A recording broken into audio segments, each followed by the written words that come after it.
하나님 말씀 요한복음 19장 30절 말씀. 예수께서 신 포도주를 받으신 후에 이르시되 다 이루었다 하시고 머리를 숙이니 영원히 떠나가시니라. 아멘. 세상에는 두 종류의 사람들이 살아갑니다. 빛에 속하여 선한 일을 만들어가는 사람이 있습니다. 어두움에 속하여 민망한 일을 만들어가는 사람이 있습니다. 예루살렘 골고다 언덕에서 사람들 숨소리조차도 삼켜버릴 것 같은 그 짙은 어두움, 칠흑 같은 어두움이 3시간 동안이나 계속되었습니다. 이 어두움이 숨쉬기조차도 어려울 만큼 무섭게 느껴지는 사람들이 있습니다. 그런데 어떤 사람들은 이 어두움이 전혀 다른 느낌으로 와닿는 사람도 있었습니다. 어둠 속에서 두려워하고 있는 사람들은 결국 웅성웅성하더니 십자가에서 멀어져 가고 있습니다. 그런데 그 어두움이 예수님의 수치스러움을 가리워주는 것 같아서 어둠이 참 다행이다. 어두움이 마치 예수님의 부끄러움을 가리워주는 옷처럼 다가오는 분들이 있었다는 거예요.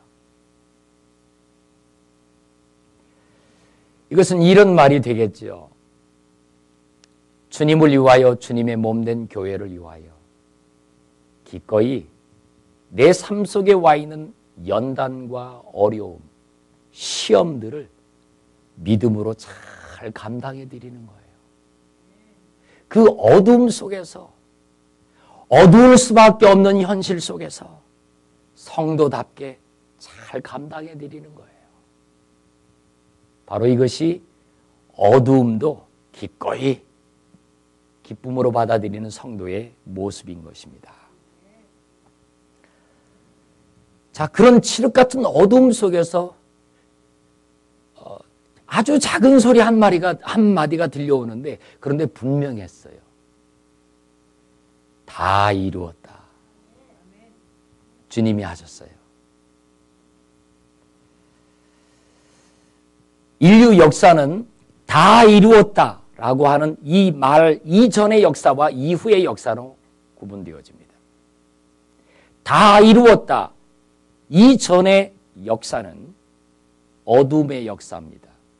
죄를 해결할 방법이 없는 역사입니다. 그런데 다 이루었다 이후의 역사는 여전히 세상은 죄로 물들어 있지만, 그러나 그 죄를 해결할 방법이 있는 새로운 역사였습니다. 이 사실이 나에게 실제가 될 수 있도록 오늘 우리 주님은 다 무언가를 이루어 주셨습니다. 할렐루야. 테텔레스타이라고 하는 말입니다. 다 이루었다. 이 말은 완성되었다, 청산되었다, 지불되었다, 이런 의미입니다. 예수님께서 십자가에서 죽으신 사실을 가리켜 사도 바울이 성령의 감동으로 이것을 해석함에 있어서 이렇게 표현했어요. 빌립보서 2장 7절로 8절에 자기를 비어 종의 형체를 가져 사람들과 같이 되었고 사람의 모양으로 나타나셨음에 자기를 낮추시고 죽기까지 복종하셨으니 곧 십자가에 죽으심이라. 11절 모든 입으로 따라하죠. 모든 입으로, 모든 입술로 예수 그리스도를 주라 시인하면 하나님 아버지께 영광이 된다. 예수 그리스도를 나의 주, 나의 구주로 고백해드리면, 시인하면 그게 하나님께 영광이 된대요. 하나님 영광 받으세요. 최고의 모습이 주님이 나의 주인이십니다. 그런 거예요. 여러분, 하나님께 영광 돌리고 있는 여러분의 모습이 최고예요. 부활주일날 우리가 해피 이스터 하면서도 십자가에서 멀어지면서 다른 사람을 오히려 민망하게 만드는 사람들이 얼마나 많습니까?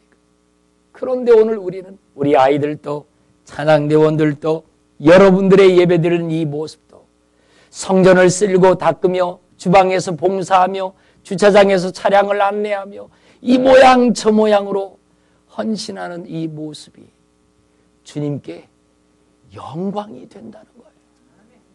우리가 하는 모든 삶은 심지어 잠자는 것도 하나님께 영광이 된다는 거예요. 왜 그렇지요? 여러분이 빛에 속했기 때문에. 그럼요.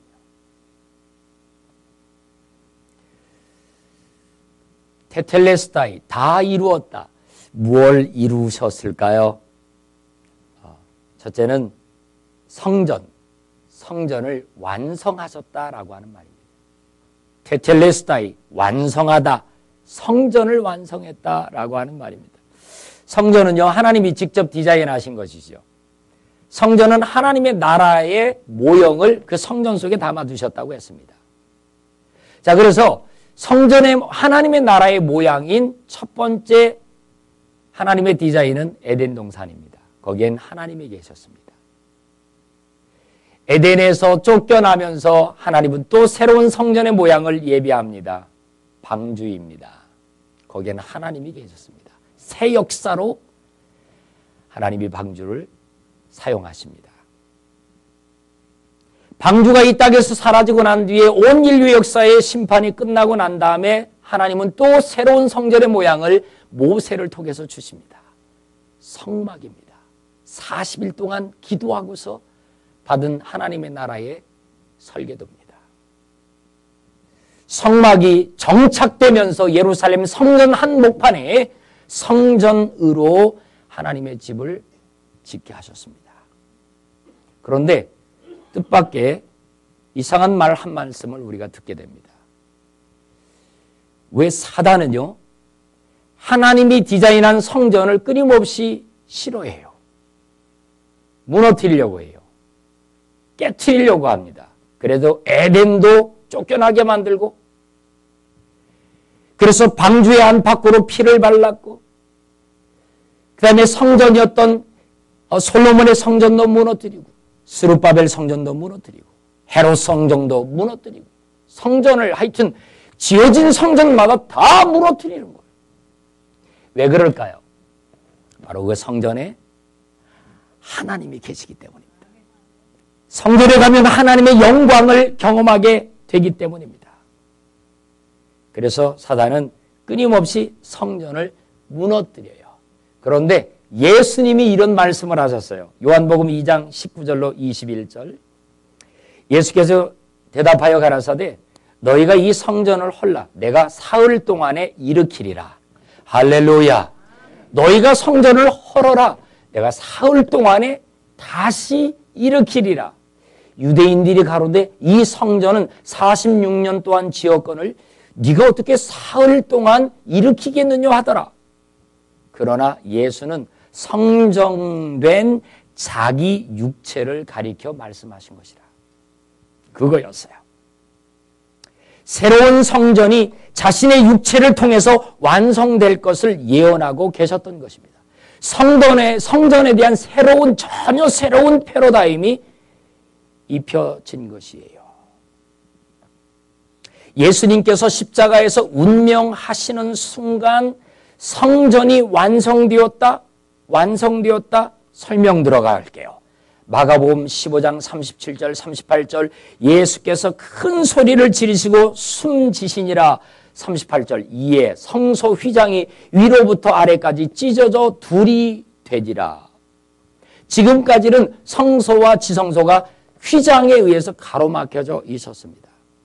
그러나 하나님의 아들 예수 그리스도가 십자가에서 숨을 거두는 순간 하나님 아버지가 이상하게 가장 먼저 그 순간을 기다렸다는 듯이 휘장을 찢고 밖으로 나오셨습니다. 자, 한번 이렇게 해보겠습니까? 이렇게. 휘장을. 하나님 아버지의 마음으로, 그 휘장을 찢는 마음으로 이렇게 해보세요. 휘장을 양쪽에 잡으시고 찢겠습니다. 꽤 힘을 써야 되는데 그렇게 가지고 안 찢어질 텐데요. 이게 휘장이 굉장히 두껍거든요. 하나님만 찢을 수 있는 휘장이었어요. 주님의 십자가의 죽으심이 아니고는 찢을 수 없는 것이 그 휘장이었어요. 이 휘장에 의해서 구별되어 있는 이 지성소에는 죽음의 그림자가 있습니다. 죄를 가진 죄인은 들어갈 수가 없습니다. 그런데 주님이 십자가에서 죽으시고 난 다음에 가장 먼저 하나님 아버지가 그날을 기다렸다는 듯이 쫙 찢으시고 하나님이 밖으로 나오셨어요. 이거예요. 그렇게 찢고 나오셔가지고서는요, 그 다음에 하나님이 하신 일이 뭔가를 보여주고 있는 환상이 에스겔 환상입니다.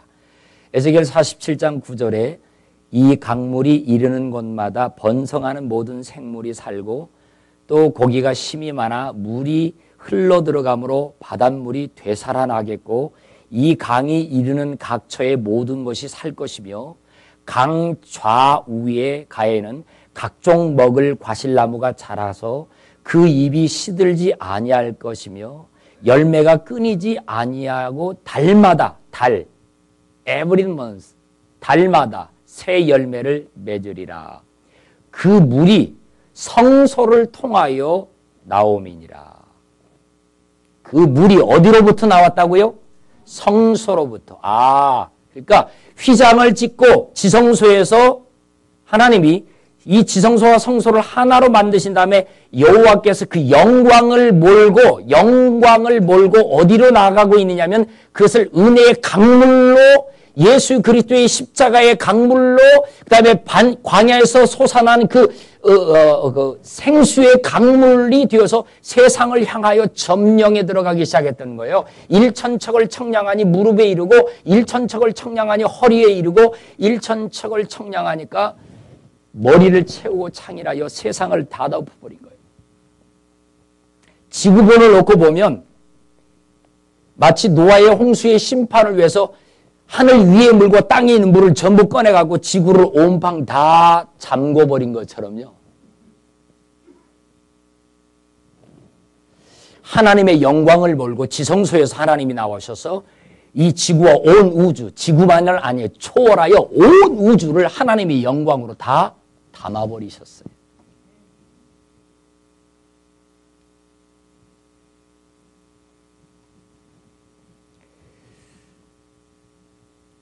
자, 설명하고 있는 성경이 하나 더 있는데요. 히브리서 10장 19절로 20절에 보니까 그러므로 형제들아 우리가 예수의 피를 힘입어 성소에 들어갈 담력을 얻었나니 그 길은 우리를 위하여 휘장 가운데로 열어놓으신 새로운 살 길이요 휘장은 곧 그의 육체니라. 놀라운 사실입니다. 지성소에만 계셨던 하나님이 문을 열고 나오셔가지고 이제는 저와 여러분들 주위에 가까이 계실 뿐만 아니라 더 놀라운 소식이 있습니다. 저는 정말 이 놀라운 소식을 저 혼자 갖고 있기에는 너무 큰 소식이었어요. 그게 뭐냐면 대제사장이신 예수 그리스도께서 십자가에서 죽으시고 난 다음에 하나님이 우리 가까이 계시고 하나님의 그림자들을 우리가 보게 되고 하나님의 역사를 보는데도 우리가 안 죽는 거예요.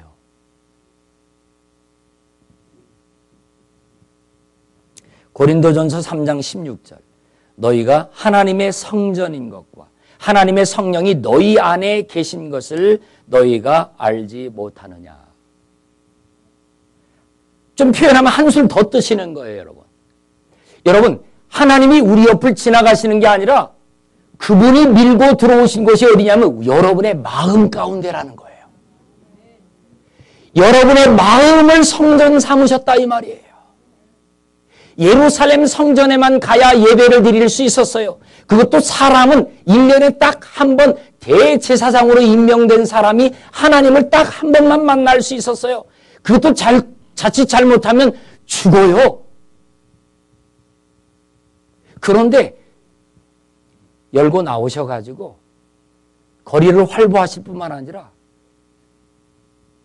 그 아버지께서 여러분의 마음 속에 들어오셔서 내 마음을 지성소 삼으시고 성전 삼으셨다는 사실이에요. 누가복음 17장 21절 하나님 나라는 너희 안에 있느니라 그랬습니다. 여러분 안에 하나님 나라가 있습니다. 할렐루야. 할렐루야. 그럼요. 두 번째로 다 이루었다라고 하는 말은요. 값을 지불했다는 말이에요. 빚을 청산했다는 말이에요. 예. 여기 보세요. 사단이 지구를 완전히 죄라고 하는 덩어리로 꽉 채워놨어요. 죄로. 그래서 물로 심판을 받았어요. 그런데요, 이 죄라고 하는 것으로 다 완전히 사로잡아 버렸는데 그 위에 하나님의 영광으로 이 모든 걸 다 품어버렸어요. 세상의 죄의 권세와 능력보다도 훨씬 더 큰 것이 예수 그리스도의 보혈의 능력입니다. 예수님의 보혈은 저와 여러분이 짓는 어떠한 죄도 다 씻을 수 있습니다.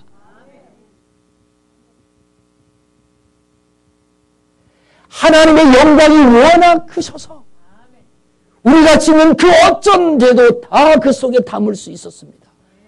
예수님의 보혈이 다 씻어내 주셨기 때문입니다. 그런데 한 가지 문제가 좀 생겼습니다.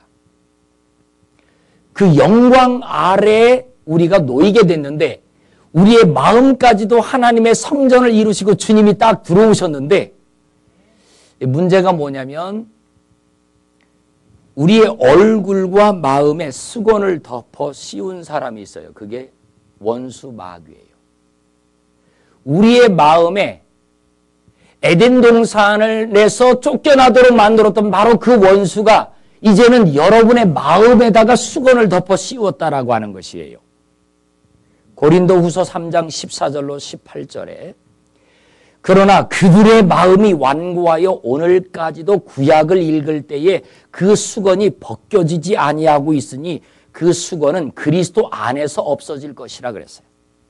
오늘까지 모세의 글을 읽을 때에 수건이 마음을 덮었도다. 16절 그러나 언제든지 따라할까요? 주께로 돌아가면 그 수건이 벗겨지리라. 휘장이 찢어져 여호와의 영광이 강물이 되어 온 우주를 꽉 채워버렸는데 복음의 역사의 은혜 강물이 세상을 다 덮었는데 우리가 여지껏 아직도 율법적인 눈을 가지고 하나님의 복음의 진수를 알아볼 수 없을 만큼 우리의 마음을 완고하도록 수건으로 덮어 씌운 거예요. 내 주위에서뿐만 아니라 내 안에 여호와의 나라 하나님의 나라가 임하였는데도 이 수건을 덮어 씌우니까 답답한 거죠. 민망한 일들이 계속 일어나는 거예요. 수건이 그 마음을 덮어도다. 수건이 그 마음을 덮어버리니까 마음이 완고하여지면서 그 뭐랄까요, 어두움 속에서 두려워 떨면서 자기 자신을 십자가에서 점점 멀어져 가게 만들어버리고 맙니다.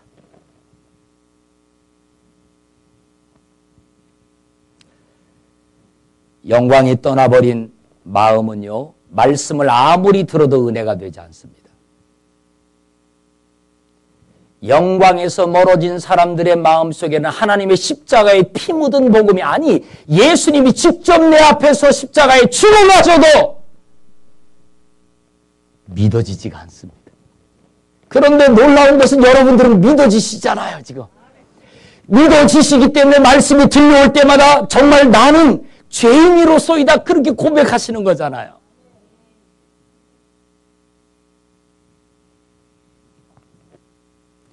어떻게 하면 내 안에 계신 하나님이 만들어 놓으신 천국을 누릴 수 있을까요? 두 가지 관점이 있어야 합니다. 이 두 가지 가치가 있어야 합니다. 이 가치만 말씀드리고 말씀을 정리해 볼게요. 첫 번째 가치는요, 마태복음 13장 44절 말씀입니다. 천국은 마치 밭에 감추인 보화와 같으니 사람이 이를 발견한 후 숨겨두고 기뻐하여 돌아가서 자기의 소유를 다 팔아 그 밭을 샀느니라. 제가 여러분 양해하시고 좀 들으실래요? 제가 좀 설명을 이걸 좀 했더니 일부 예배 때 성도들이 많이 웃으시더라고요. 그래서 좀 해야 되겠어요. 며칠 전에 모 일간 신문에 3억 달러짜리 로또가 된 어떤 이민자의 모습이 아들, 딸 이렇게 데리고 그 체크 큰 종이에다가 이렇게 3억 불짜리 이 복권 당첨된 거 이렇게 들고는 찍은 사진이에요. 근데 제가 사진으로만 보는데도 이 아저씨 진짜 웃더라고요. 진짜 웃어. 사진으로 봐도 머리부터 발끝까지 웃음이 꽉 차 있는 모습이 확실히 전 느껴졌어요. 여러분, 3억 불짜리가 됐으니 웃음이 꽉 차지 않을 수가 없습니다. 그렇지 않아요? 여러분은 3억짜리가 되면 웃지 않을 수 있어요? 참을 수 있습니까? 못 참죠. 그런데 지금 여러분 왜 안 웃으세요? 3억 불보다도 더 엄청난 천국이 여러분 안에 이루어졌다면서? 왜 우리가 웃지 못하고 계실까요? 마음이 완고하여져서. 뭔가 수건이 덮었기 때문에.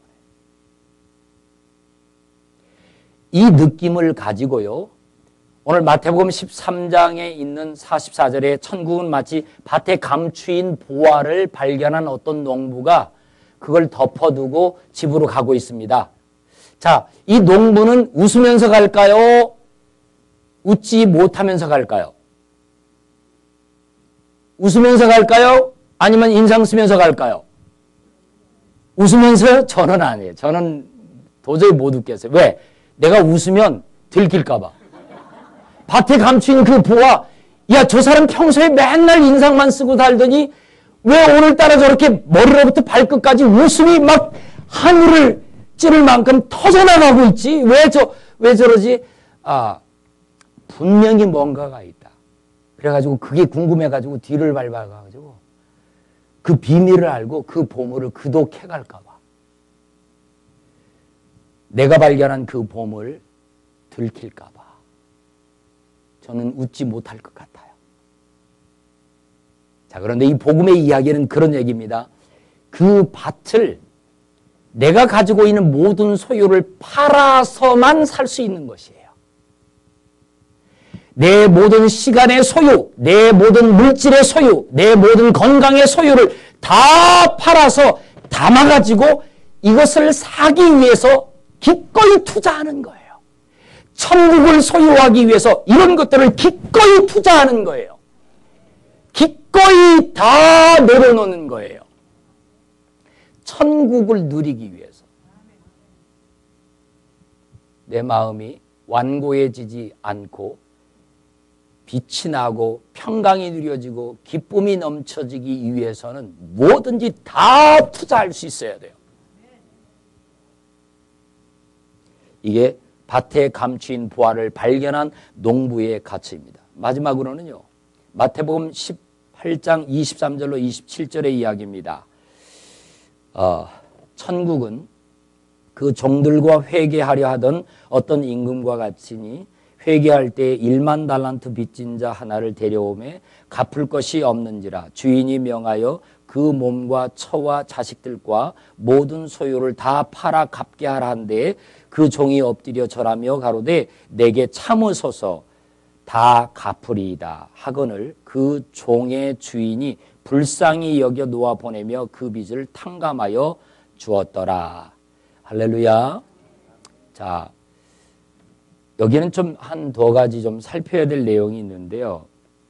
일단 우선 1만 달란트라고 하는 값입니다. 현대 화폐 가치로 환산을 해보니까 16만 6만 년, 1년이 아니고 10년이 아니고 만 년도 아니고 16만 년, 하루 일당의 값을 16만 년 동안 갚아야 되는 것이 1만 달란트라고 누가 환산을 했어요.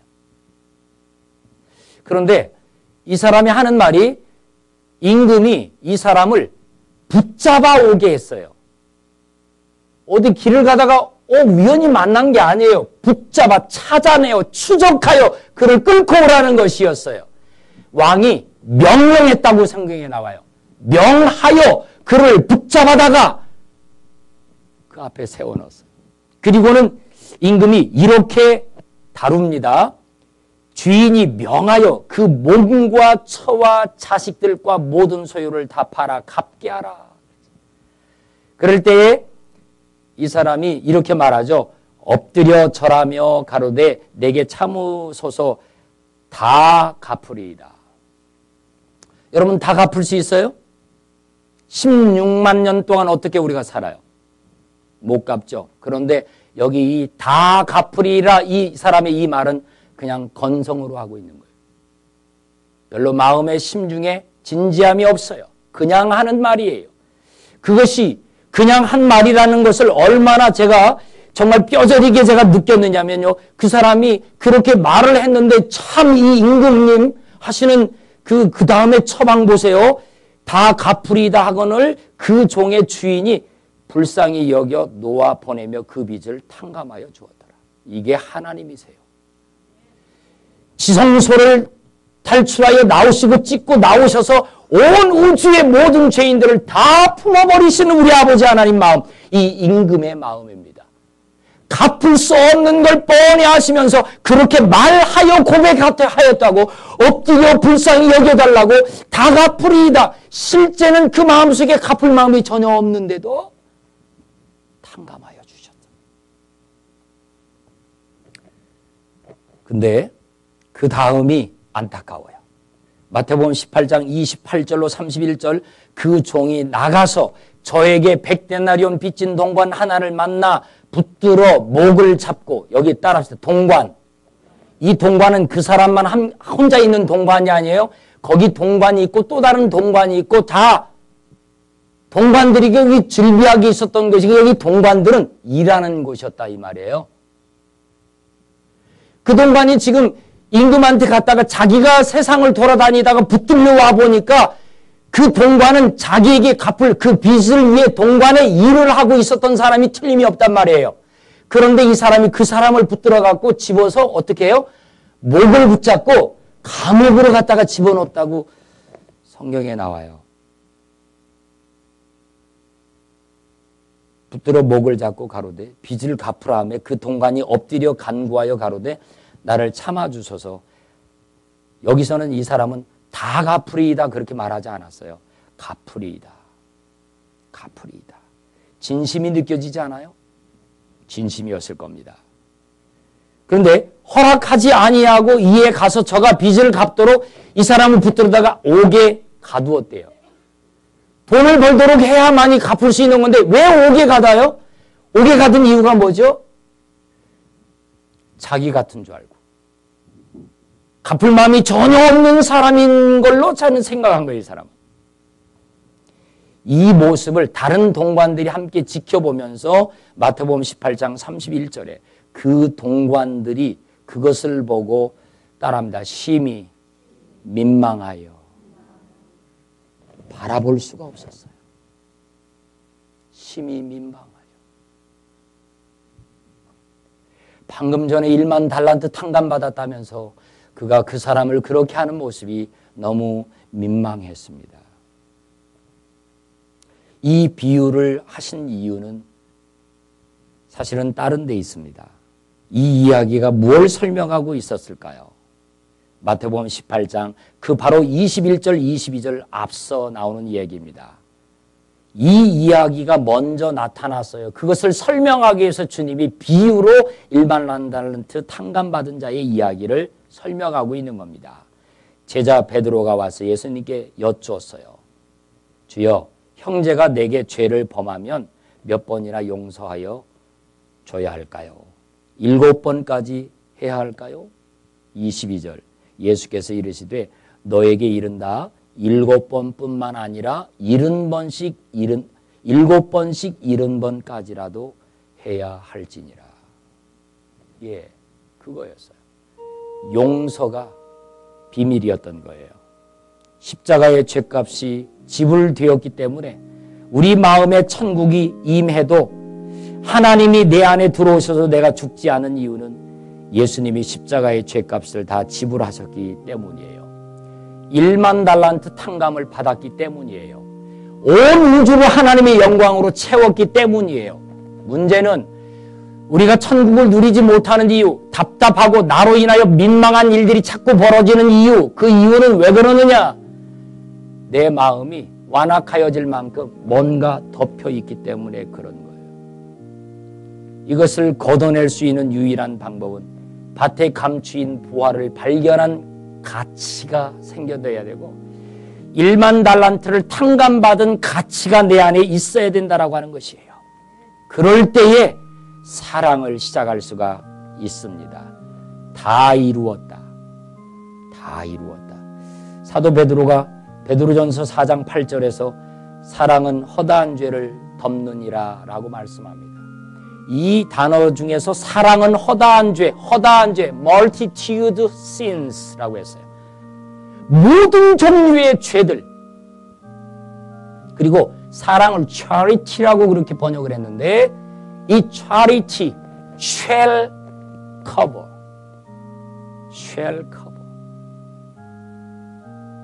앞으로 짓게 되어질 모든 죄까지 shall 미래적인 시제예요. 미래에 나타날 모든 죄까지 다 덮어 진 것처럼 대하는 거예요. 앞으로 내 앞에서 누군가가 실수할 때 그 실수를 다 덮어버리는 것처럼 이미 그렇게 여기는 것이 이게 사랑이라고 하는 가르침입니다. 요한일서 4장 11절 12절 사랑하는 자들아 하나님이 이같이 우리를 사랑하셨은즉 그러셨죠?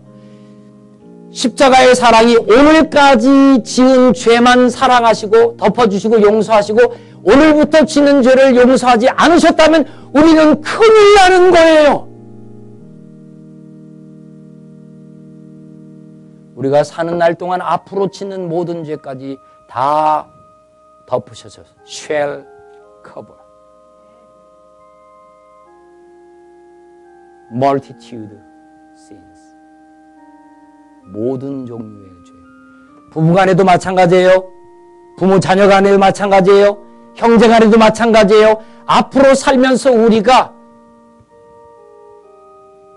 다른 사람의 마음을 답답하게 만들 수 있어요. 민망한 일들을 우리가 행할 수 있어요. 그럴 때 이미 주님이 우리를 앞으로의 모든 허물까지 다 덮으신 것이에요. shall cover 하신 것처럼 우리도 우리 서로의 마음을 이렇게 내게 있는 수건을 내가 이제는 찢어야 돼요. 내가 찢어야 내 안에 계신 하나님의 영광이 상대방에게 흘러가는 겁니다. 이것이 영토를 확장시켜가는 거예요. 이게 관계의 비밀인 것이에요. 두 사이에서 하나님의 음성이 들려오는 놀라운 비밀은 용서에 있더라 그 말입니다. 할렐루야. 그럼요. 21세기 최고의 정신의학자였던 호스피스 운동의 창시자입니다. 엘리자베스 퀴블로라고 하는 여사가 쓴 글이 있습니다. 인생 수업이라고 하는 책 다 아시죠? 저는 종종 그 책을 가까운 곳에 꽂아놓고 읽어봅니다. 인생과의 작별을 눈앞에 둔 101명의 사람들을 이분이 섬겼습니다. 호스피스로. 그들이 이 엘리자베스에게 남긴 그 말들을 모아놓은 이야기예요. 저들이 작별의 시간을 맞이하면서 이런 질문들을 종종 했고 이렇게 답변했다고 합니다. 마지막 바다를 본 적이 언제였는가? 아침에 일어나서 아침 냄새를 맡아본 적은 언제였는가? 맨발로 풀밭을 걸어본 적은 언제였던가? 죽음을 앞둔 그 사람들의 소원은 이렇게 작고 소박한 것들이었다는 것이에요. 한 번만 더 볼 수 있었으면, 하루만 더 살 수 있었으면, 그랬다는 거예요. 1년도 아니고 그냥 하루. 그런데 인생과의 작별했던 저들이 마지막 남긴 말은 이 말이었어요. 나는 죽음 앞에 서서야 비로소 알게 되었다. 삶에 있어서 가장 큰 잃어버림과 상실은 죽음이 아니었다는 사실을, 삶에 있어서 가장 큰 잃어버림은 이웃의 사랑으로부터 내가 스스로 멀어지게 만드는 것이었고, 그를 사랑할 수 없을 만큼의 사랑을 잃어버렸다라고 하는 것이다. 기도하겠습니다.